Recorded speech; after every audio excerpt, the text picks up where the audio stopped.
Hariiroo goota 130 lakkoofsisee hariiroo Itoophiyaa fi Faransaay. Faransaay gama aadaa fi barnootaan Itoophiyaa waliin hariiroo seena qabeessa qabdi. Manni barumsaa Liisee Gabra Maariyaam Finfinnee keessatti ijaarames kanaaf ragaadha. Wayita sanatti hariiroo biyyoota lameenii cimsuuf hundaa'uun kan ibsame yoo ta'u, afaan Faransaay babal'isuuf qofa osoo hin taane barnoota ammayyaa Itoophiyaatti babal'isuuf akka riqichaatti tajaajilus seenaan ni ibsa. Faransaay dhaabbata Alliyaansii jedhu hariiroo Itoophiyaa waliin qabdu kan cimsu keessattuu aadaa fi afaan Faransaay akka babal'atuuf hojjetu Itoophiyaa dachee argama dhala namaatti bante. Dhaabbatichi akka lakkoobsa Itoophiyaatti bara 1899 keessaa kan hundaa'e wayita ta'u, waggaa 119 ol tajaajiluun umurii dheeraa dhaabbilee qaban keessaa isa hangafa.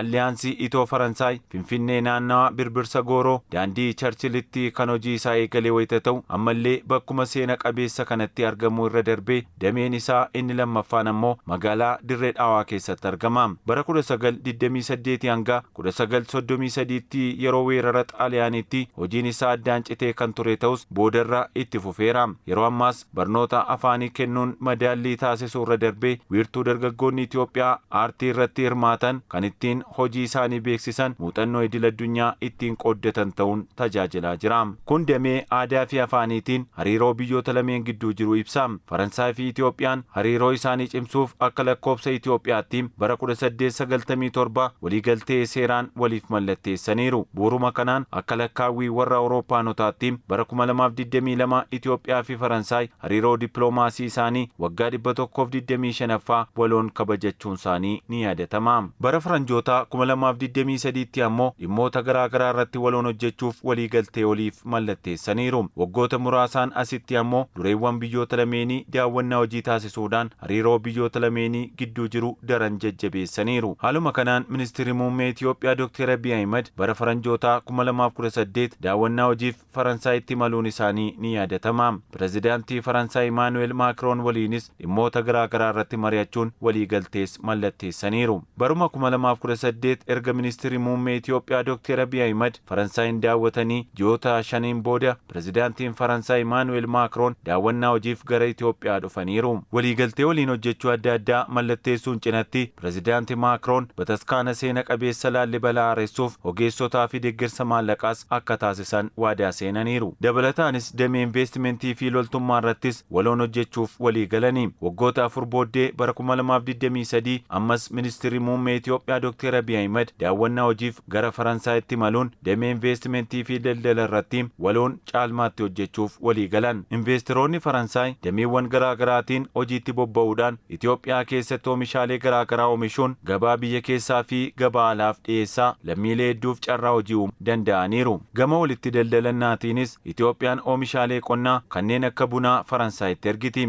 Faransaay ammoo meeshaalee yaalaa fi bu'uuraalee geejjibaa Itoophiyaatti ergiti. Keessumaa waggoottan 5 asitti hariiroon biyyoota lameen gidduu jiru daran dabalaa jira. Bara Faranjoota 2018tti walitti daldalannaan biyyoota lameen gidduu jiru yuuroo miiliyoona 600 fi miliyoona 55 dhaqqabee jira. Gama investimentiitiinis kaampaaniiwwan Faransaay 57 ta'an Itoophiyaatti investi gochaa jiru. Ministeerri maallaqaa Itoophiyaa obbo Ahmed Shidee fi ministeerri maallaqaa Faransaay Iliinooree Kaariyoot Finfinneetti wal arguun dhimma hirrifamaa fi yeroo liqaa dheeressuu dandeessisu irratti marii taasisanii jiru. Faransaay hirrifama liqaa Itoophiyaaf taasisuun cinatti yuuroo miliyoona 81.5 dabalataan deeggarsa taasisuun ishees ni yaadatama. Akka lakkoobsa warra Awuroopaanotaatti bara 2024 irraa eegaluudhaan daldala gamlameen yuuroon biiliyoonni 65 caalu ramadamuun socho'aa jiraachuu ragaaleen ni mul'isu. Yeroo ammaa kaardii Afriikaatti abbootiin qabeenyaa Faransaay 4,400 hojiirra kan jiran wayita ta'u, kunis Afriikaanota lakkoobsaan walakkaa miliyoonaa caalaniif carraa hojii uumuu danda'aniiru. Tumsi hunda galeessi Afriikaa Faransaay kun yaa'ii Afriikaa Foorwaard